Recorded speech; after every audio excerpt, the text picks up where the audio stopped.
This is Wendy Daniels with Revolutionary PE, and this is long-handled sports, lead-up games, and drills. In hockey, the first thing we talk about is that the foot of the hockey stick has to go on the ground just like your foot. So you have to be pretty far away from it for it to sit down on the ground. And then you're holding your hands on underneath it, open, kind of like you would hold a golf club, and you would space them apart so they're not too close, so a little bit further apart. There you go. And then they're trying to touch each side of the hockey puck as they move down towards the goal. So they touch each side, moving forward. Good. Moving forward. And it's okay to push it forward, but you don't want it to get too far away from you, and keep control. When we get to the red line, they're trying to shoot a goal. When they shoot a goal, we say no high stick. Show me an example of high stick. And we say no high stick because we don't have pads and mouth guards. So the foot of the stick shouldn't go higher than your knee when you make contact to shoot the puck into the goal. Ready? Shoot. Good. Nice. And then they go get it and they take it back to the next person. We do a hockey game where we have red and blue sticks in the middle, and they would all be lined up for each color. And then over here, which is the red team, I would number them off. So we would have up to 7 players as goalies. In this case, we only have 2. So we number them 1, 2. And then on this side, we have the blue team, and we have 1, 2. So then I would call numbers. I would say ones, come to the center. So ones quickly come to the center. They pick up their stick, and they have to wait for me to start the game. So they face their goal. And they go 1 slap, 2 slap, 3 slap, go. And they're fighting to make a goal, and the goalie can only use their feet to stop the puck. The goalie cannot come off the line. That was no score because it has to go between red and blue. And also, the goalie can only step off the black line with 1 foot. So the goalie actually is going to kick it to her partner now. So her partner's ready. She moves it out to her person, and then he gets it again, is stolen and blocked. You got to bring it back to your area. Stay on the floor. Stay in your area. I know other people aren't in here. Please stop and stay on your feet. So she's moving it back and forth. They're staying in their lane between red and blue, going back towards their goal, using 2 hands on their hockey stick at all times. Sorry, the ref's in the way.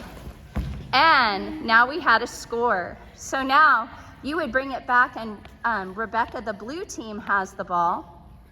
So blue has the puck, and she's taking it down. Can you give her a chance so we can see the other side of the game? All right, and let her get to her side. And Bert tries to block. And now when she tries to score, good. All right, and there was a score. So it's 1-1. When we say time, they're going to hear a whistle and say reset. Once we're reset in the middle, I say twos. Twos come out. So twos are out. They pick up their stick facing their goal. And they go 1 slap, 2 slap, 3 slap, go. And good stop. He passes it to his partner. They stay in their lane. And the goalie has to stay on the line. So goalie, you owe me, go behind, you owe me 10 jumping jacks. The goal is open with no goalie right now because he stepped off the line and it was blocked. I saw high stick. So if I see high stick, she has to put the stick down. She has to do 10 jumping jacks. And this time, this player is free to score on their own. Good, and she scores. When we say reset, we bring it back to the center. Say good game, and you would call the next number. We set up for golf, I would say, do we have any lefties? And they would stand up, And then those lefties would move to the very end for safety. Okay, now this is for chipping and for driving. So on this end, you'll see that we have set up a mat that has an X for where they will stand, a sign that says ball, and then for the lefties, you have them at the opposite end facing everyone, and they're chipping into the nets.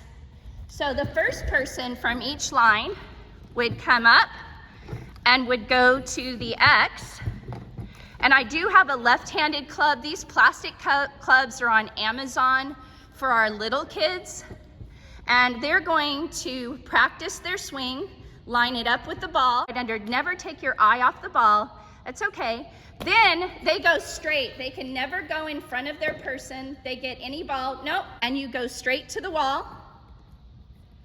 And then you walk to find your ball. You would raise your hand if it was in front of the other player, and then you would go get it. And we only have it set up for 2 right now. Usually we have 6 stations. And they would get 2 of the balls. Can you show them what that ball looks like? It's foam. So we have a foam ball that if it hits someone, it doesn't hurt. And they would get 2. And then they would reset after 2 shots, and it would be the next person's turn. So you go back to your line, and then the next person would go. When we rotate the stations, we rotate them by color. Just how the cones are really far from the chipping. And for 3rd through 5th, we use a 7-iron or a wedge. And then I don't want anyone to get hit with that. So they are half court to protect them from being silly or getting hit by a golf club. So on this side, I say rotate, they would just rotate from their color cone, yellow cone, green cone switch. So they would come to putting.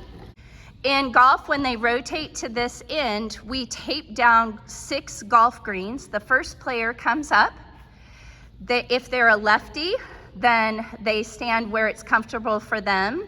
And if they're a righty, then they're on the other side. And they're going to feet shoulder width apart. They're going to line up the line on the club with the ball. And they are going to smoothly, like a pendulum, move the club back and forth. And they're going to try to look at the hole, imagine a line to the hole, and they hit it. And they get 2 tries.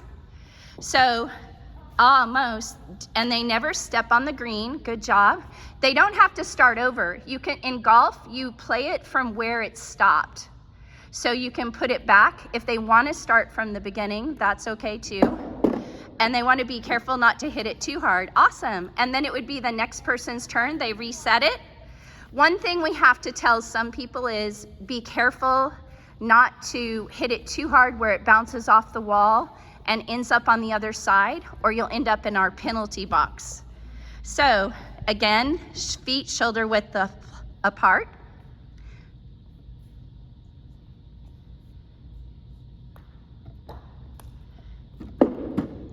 And remember, easy, smooth and easy.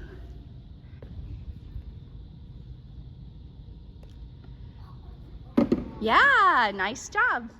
We use wooden tees, and we also use wiffle balls out here. And we do it on the field. And here I took it off. Carson.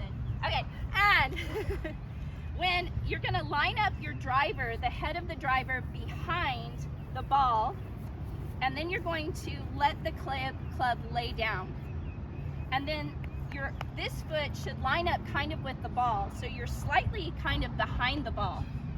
And then you take your hands and hold it. You can interlock your thumb if you want.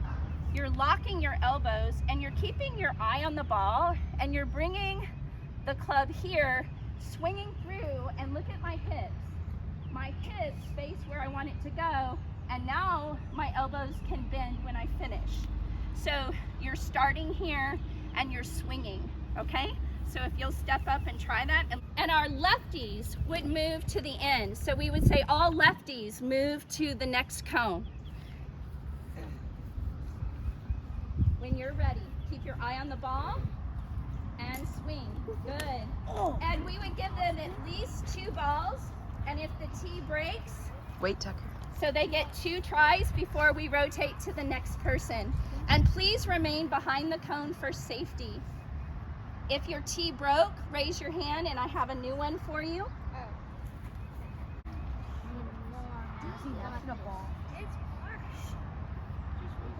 Do you need help? Nice. That was just If they would put the club down and then they would go chase the ball and bring it back. The next person would grab the club and everyone stays behind the cone. That's okay. Keep your eye on the ball. Try to lock your elbow.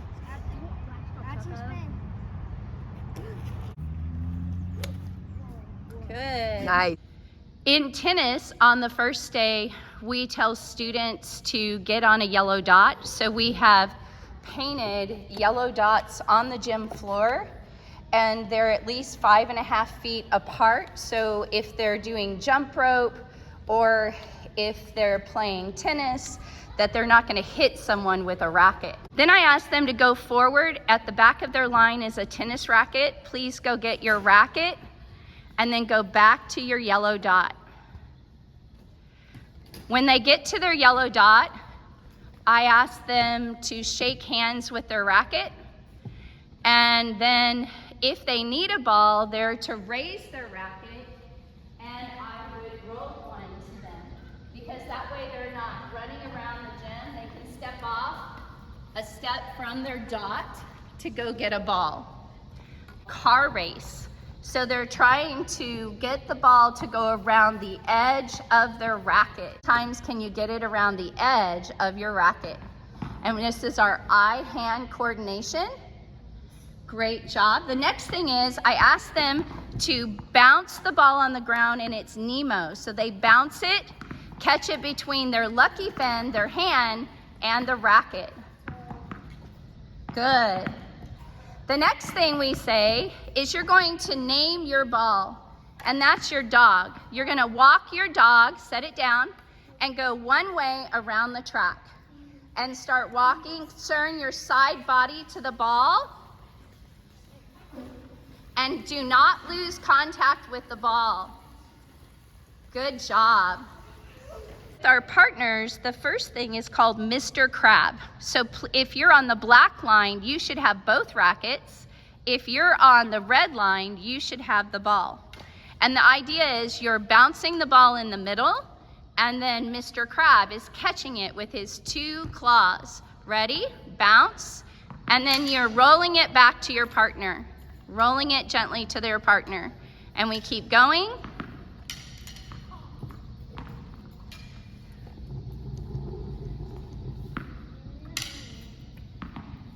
And stop.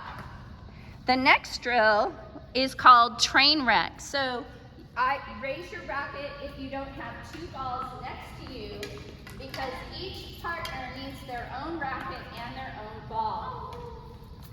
So you should have your own racket, your own ball. And this time your side body faces your partner. You're trying to have the 2 tennis balls collide in the middle. Ready? And go. Stand up, you hit the ball, and you want them to hit. When you switch, your other partner gets it. Good. They're trying to catch the ball on the face of the racket. This is for 4th and 5th. So they toss and catch on their racket. So you're stopping the ball on your racket. Nice job, nice touch. Good. And stop. So now you're dropping the ball, hitting it, stopping it on your racket, dropping it, hitting it, passing it to your partner. It's got to be soft so they can catch it. Stopping the ball, dropping it, hitting it, stopping it, dropping it, hitting it. Good. Very nice. In tennis, we do a drill or challenge where they're trying to use their forearm shot to knock down the cones. You could see that I'm giving you an idea of any equipment that you might have that's stackable, and they get 1 point for everything that they knock down and it's on its side. If I was doing this in class, we would have everyone have the same type of cups or cones. So first person, if you would go up, and then, okay. So everyone gets 2 tennis balls to try. You could take them one at a time. You drop the ball. You could practice your Nemo catch where you drop it, catch it against the W, and then drop it and hit, okay? So let's see your shot. You get 2 tries. Ready, go.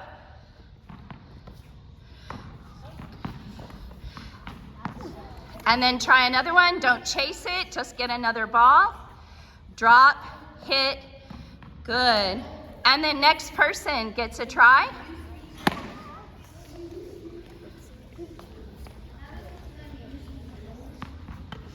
Drop, hit, 2 tries. Stand up so we can move a little faster. Good job.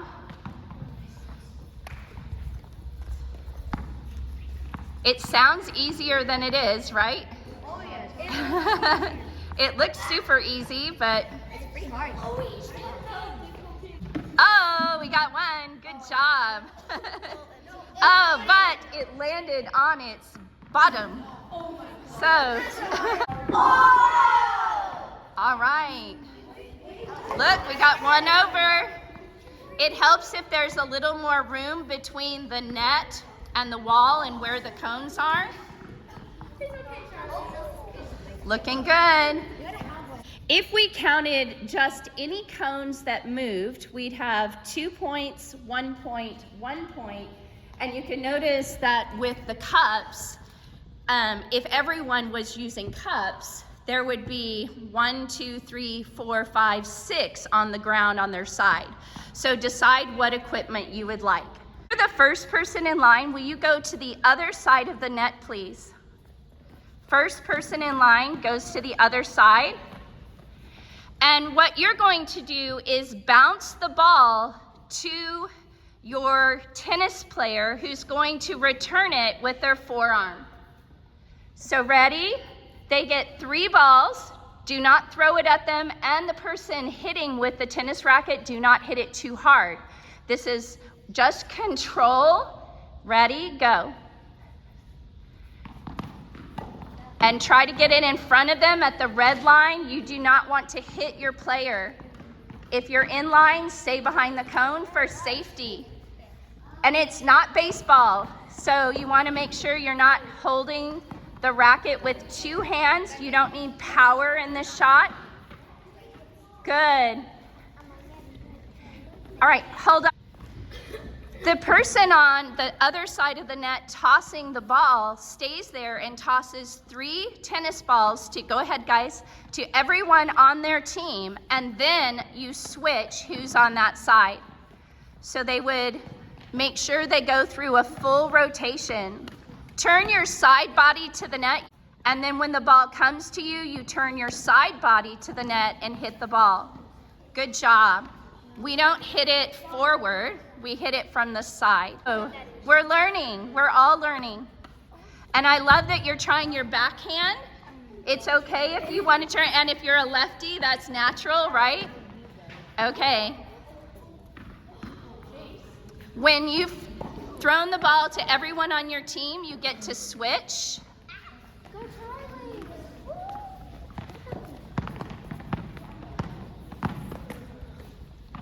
Nice. Make sure you're in front of the cone. And turn your side body to the net. Yes.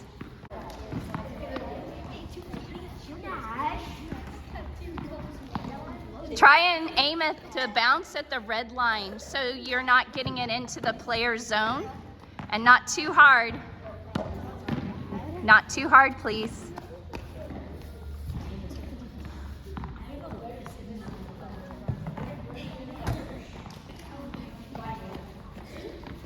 I like your ready position. Some of the problems you'll see with this drill is students want to be able to hit the ball from the cone, where the cone is really the safety zone for the rest of the line. So we ask them to take about 3 steps forward to the red line, all the way to the red line, please, coach. And then your other person is bouncing the ball just in front of them. The other problem is kids want to hit it straight on.